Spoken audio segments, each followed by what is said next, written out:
یہ بات اب ڈھکی چھپی نہیں ہے کہ یہ کھلی نسل کشی، یہ جینوسائیڈ ہے جس کا مرتکب نیتن یاہو اور اسرائیل ہو رہے ہیں۔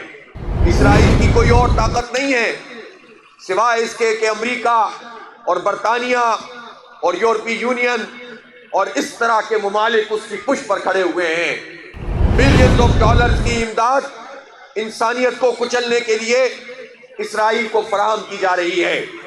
پاکستان کو اگر کمزور کیا ہے تو کسی بیرونی دخل نے نہیں کیا ہے، ہمارے اپنے لوگوں نے کیا ہے جو پاکستان کے عوام پہ حکمرانی کرتے ہیں۔ ایک چھوٹا سا طبقہ ہے جو امریکہ کی آشیرواد سے چلتا ہے۔ یہ کیسا ملک ہے کہ حکومتیں ہٹانی ہو تو امریکہ کی مدد حاصل کی جاتی ہے، جیل میں ڈالنا ہو تو امریکہ کی مدد مانگتے ہیں، جیل سے نکلوانا ہو تو امریکہ کی مدد مانگتے ہیں۔ یہ کیسی پارٹیاں ہیں، یہ کیسے سیاسی لوگ ہیں؟ اس لیے اللہ تعالیٰ قبول فرمائے آپ کی اس کوشش کو، لیکن ہماری یہ کوشش بہت محدود کوشش ہے، اس کو آگے بھی بڑھانا ہے اور جدوجہد کو تیز تر کرنا ہے۔ اس وقت جو غزہ کی صورتحال ہے، آج میں نے جب ٹیمپریچر دیکھا اور غزہ اسٹرپ کا ٹیمپریچر دیکھا تو جو اسلام آباد کی سردی ہے اس سے زیادہ غزہ میں سردی ہے، اور اس سے آپ اندازہ کر سکتے ہیں کہ کیمپوں میں موجود وہ بچے، وہ عورتیں، وہ بوڑھے، وہ جوان، جن میں سے بے شمار زخمی حالت میں ہیں، ان کیمپوں میں شدید سردی میں زندگی گزار رہے ہیں۔ اور یہ کوئی چند ہزار لوگ نہیں ہیں، 2 ملین لوگ ہیں جنہیں ان کے گھروں سے باہر نکال دیا گیا ہے، ان کے گھروں کو تباہ کر دیا گیا ہے اور ملبے کا ڈھیر ان کے گھر بن چکے ہیں۔ وہ تعداد جو معلوم ہو چکی ہے وہ 46,000 ہے جن کو شہید کیا گیا ہے، اور اس میں 70% بچے اور عورتیں ہیں۔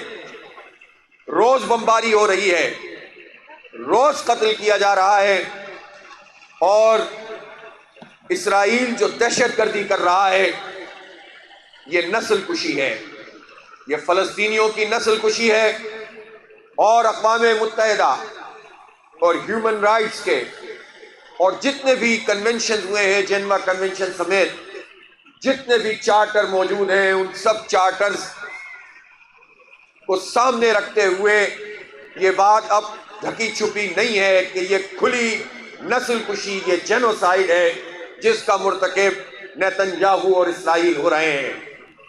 لیکن اس کھلی دہشت گردی کو سپورٹ کرنے والی سب سے بڑی قوت امریکہ ہے، جو دنیا بھر میں مزاحمت کرنے والوں کے خلاف اعلانات جاری کرتا رہتا ہے، مزاحمتی تحریکوں کو دہشت گرد قرار دیتا رہتا ہے، لیکن خود دہشت گردی کا سب سے بڑا منبع ہے، سب سے بڑی سورس ہے اور سب سے بڑا سپورٹر ہے۔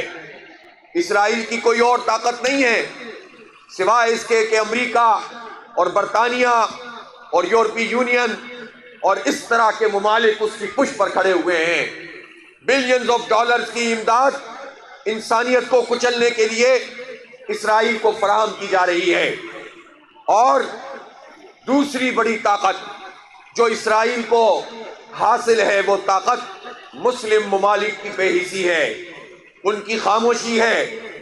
امریکہ جس کو یہ لوگ خدا سمجھتے ہیں، مسلم حکمران طبقہ، جب وہ دیکھتے ہیں کہ امریکہ اسرائیل کو سپورٹ کر رہا ہے تو یہ اپنا کردار ادا نہیں کرتے، خاموشی اختیار کرتے ہیں، چند ملکوں کو چھوڑ کر کوئی بات بھی نہیں کر رہا، اور اس کے نتیجے میں ہمارے بچے شہید ہو رہے ہیں۔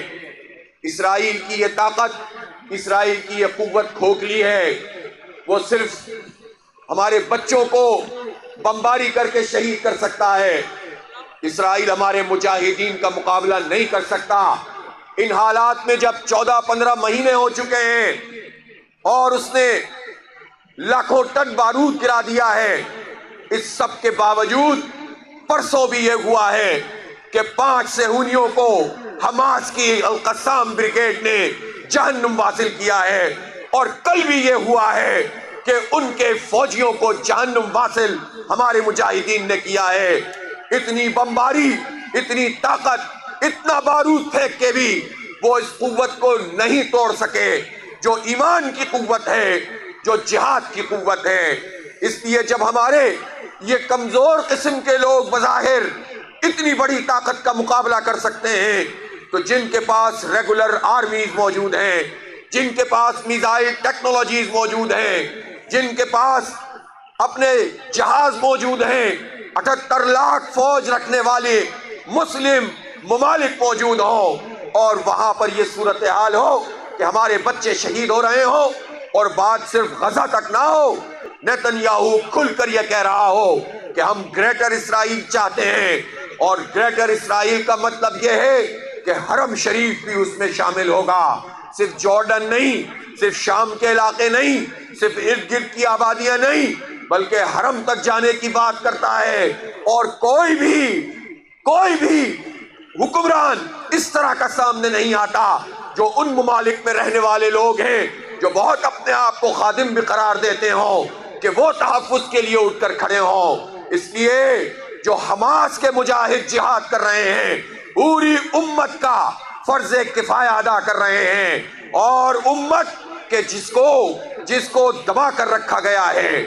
مغرب کا اور امریکہ کا طریقہ کار یہی ہے، جہاں مار سکتے ہو مارو، جہاں کچل سکتے ہو کچلو، جہاں بمباری کر سکتے ہو بمباری کرو، اور جہاں یہ کام نہیں کرنا تو خود مسلمان ملکوں کے حکمرانوں کے ذریعے اپنے لوگوں کو فتح کر لو، ان کو طاقت کے ذریعے سے زیر کر کے رکھو، انہیں کمزور بنا کر رکھو، اور اپنی مرضی کی پالیسیاں دنیا میں نافذ کرو۔ اس لیے ہم یہ کہنا چاہتے ہیں کہ امریکی غلامی میں کبھی بھی ہمیں سرخروئی حاصل نہیں ہوگی۔ امریکہ ایک دہشت گرد ریاست اور دہشت گردی کی سپورٹ کرنے والی ریاست بن کر سامنے آیا ہے۔ وہ امریکہ کہتا ہے کہ حماس دہشت گرد ہے۔ کون حماس؟ وہ حماس کہ جو وہاں کی ایک جنون فورس ہے۔ 2006 میں انتخاب ہوا تو جمہوریت کے راستے سے بھی حماس نے کامیابی حاصل کی، اور اس کے بعد ہم دیکھتے ہیں کہ امریکہ کو یہ جمہوریت پسند نہیں آتی کہ جس میں اخوان المسلمون جیتے یا حماس جیتے یا اسلامک فرنٹ الجزائر جیتے۔ اس کو جمہوریت بھی اپنی مرضی کی پسند ہے، اور بادشاہتیں بھی اپنی مرضی کی پسند ہیں، اسے ڈکٹیٹرز بھی اپنی مرضی کے پسند ہیں، اور اسے حکمران طبقہ بھی وہ پسند ہے جو خود اپنے عوام کو کچلنے والے ہوں۔ اس لیے ہم دیکھتے ہیں کہ حماس کو دہشت گرد قرار دینے والا وہ خود کتنا بڑا دہشت گرد ہے۔ آپ ذرا سرچ تو کیجئے، کتنے ریڈ انڈینز، کتنے امریکن انڈینز جو وہاں کے رہنے والے لوگ تھے، ان کی لاشوں پر یہ امریکہ بنا ہے۔ یہ ریسس قسم کے لوگ، یہ یورپ کے جو گنڈے تھے، وہ امریکہ جب پہنچے تھے اور دریافت کے نام پر لوگوں کو کچل رہے تھے، غلام بنا رہے تھے، قتل عام کر رہے تھے، اور ان میں بایولوجیکل ویپنز کے ذریعے بیماریاں پھیلا رہے تھے۔ اس کے نتیجے میں آج یہ امریکہ وجود میں آیا تھا۔ یہ امریکہ وہ ہے جس نے ہیروشیما ناگاساکی پر نیوکلیئر بم پھینکا اور لمحوں میں لاکھوں انسانوں کو قتل کیا۔ وہ امریکہ ہم سے کہتا ہے کہ پاکستان کی میزائل ٹیکنالوجی سے اس کو خطرہ لاحق ہے، جس نے اپنا ایٹم بم استعمال کیا ہو، ہزاروں ویپنز ان کے پاس ہوں، اور وہ ہماری میزائل ٹیکنالوجی پر حملہ آور ہوتے ہوں، ہماری کمپنیوں پر پابندیاں لگاتے ہوں۔ یہ کھلی منافقت ہے، یہ ہپوکریسی ہے، یہ دوہرا معیار ہے، اور پوری دنیا کے باز امیر انسانوں کو امریکہ کے ان حکمرانوں کو بے نقاب کرنا چاہیے۔ ہم یہ دیکھتے ہیں کہ یہ امریکہ ہے جس نے تاریخ کا سب سے بڑا جھوٹ بولا اور کہا کہ عراق میں ویپنز آف ماس ڈسٹرکشن موجود ہیں۔ جھوٹ بولا، لاکھوں کی تعداد میں یلغار کر کے لوگوں کو قتل کر دیا، اور پھر اس میں سے کچھ بھی سوئی بھی برآمد نہیں ہوئی۔ یہ امریکہ ہے جس نے ویتنام میں لشکر کشی کی، لاکھوں انسانوں کا قتل عام ہوا۔ یہ امریکہ ہے کہ جو پوری دنیا میں تختے الٹتا ہے، اس نے افغانستان کو تہس نہس کر دیا۔ یہ تفریق پیدا کرتے ہیں، یہ شیعہ سنی میں لوگوں کو لڑاتے ہیں۔ یہ انڈیا کی سرپرستی کرنے والا امریکہ جو گجرات میں مسلمانوں کا قاتل مودی اس کا سب سے بڑا دوست یا بائیڈن ہوتا ہے یا ٹرمپ ہوتا ہے۔ وہ امریکہ جو دہشت گردوں کو سپورٹ کرنے والا ہو، وہ مزاحمت کرنے والوں کے بارے میں کہے کہ وہ دہشت گرد ہیں، اس سے بڑا جھوٹ کوئی نہیں ہو سکتا۔ حکمرانوں سے کہنا چاہتا ہوں، حماس ہمارے ماتھے کا جھومر ہے۔ انہوں نے جو کردار ادا کیا ہے تاریخ میں امر ہو گئے ہیں۔ جو 7 اکتوبر 2023 میں انہوں نے جو کام کیا ہے، بڑے بڑوں کے منصوبوں کو خاک میں ملایا ہے، وہ کمزور قسم کے لوگ، وہ ہوم میڈ راکٹ بنانے والے، وہ دنیا میں اتنی بڑی طاقت کا مقابلہ کرتے ہوئے اسرائیل کو شکست دینے میں کامیاب ہو گئے تھے، لیکن کسی نے ان کا ساتھ نہیں دیا۔ اور اسرائیل نے کیا کیا؟ وہ حماس سے نہیں لڑ سکتا، وہ بچوں کو مار سکتا ہے، وہ بمباری کر سکتا ہے، وہ فاسفورس بم پھینک کر انسانوں کو جلا سکتا ہے، لیکن وہ جہاد کا مقابلہ نہیں کر سکتا۔ اس لیے ہم یہ کہنا چاہتے ہیں کہ پاکستان ایک ممتاز مقام رکھتا ہے۔ پاکستان اور ملکوں میں سے کوئی ملک نہیں ہے۔ پاکستان ایک نظریاتی مملکت ہے۔ پاکستان کی جب تحریک چل رہی تھی تو ساتھ ساتھ فلسطینیوں کی آواز بھی اٹھ رہی تھی۔ قائد اعظم رحمت اللہ علیہ نے واضح انداز میں یہ بات کہی تھی کہ اسرائیل مغرب کا ناجائز بچہ ہے، ناسور کی حیثیت رکھتا ہے، ہم کبھی اسے تسلیم نہیں کریں گے۔ اور اس سے پہلے کی بات، جب قراردادیں پاکستان لاہور کے منٹو پارک میں پیش کی جا رہی تھی تو ایک قرارداد پاکستان کے لیے تھی اور دوسری قرارداد فلسطین کے لیے، ان کی آزادی کے لیے اور صہیونی قبضے کے خلاف تھی۔ یہ ہمارا تاریخی پس منظر ہے۔ علامہ اقبال ہو یا قائد اعظم ہو یا آل انڈیا مسلم لیگ بر صغیر میں جہاں جلسے کرتی تھی، فلسطینیوں کی بات کرتی تھی۔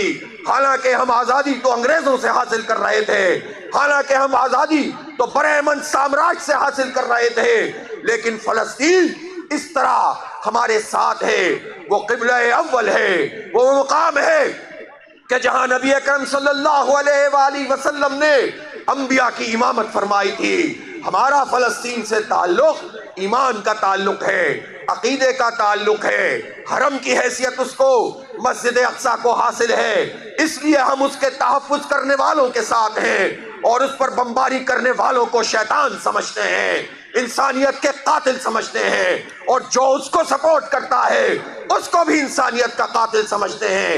اس لیے پاکستان کی یہ حیثیت ہے۔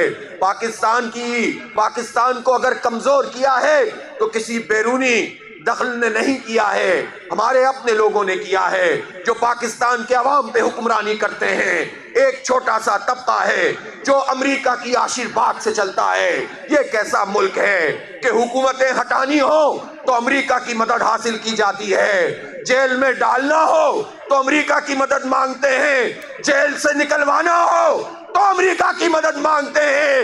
یہ کیسی پارٹیاں ہیں؟ یہ کیسے سیاسی لوگ ہیں؟ یہ کیسی باتیں کرتے ہیں؟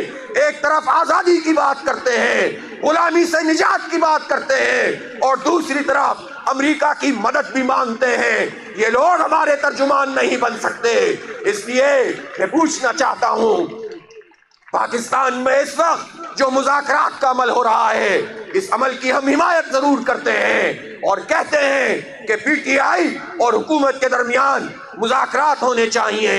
وہ ایک ٹیبل پر بیٹھے ہیں، ایک دوسرے کی بات سن رہے ہیں، لیکن مجھے شکوہ ہے پی ٹی آئی سے بھی کہ جب ہم نے انیشیٹو لیا، حکومت کو مجبور کیا کہ وہ آل پارٹیز کانفرنس منعقد کریں، تو اس میں آنے سے پی ٹی آئی نے انکار کر دیا تھا۔ مجھے افسوس اور دکھ ہے، یہ ان کو نہیں کرنا چاہیے تھا۔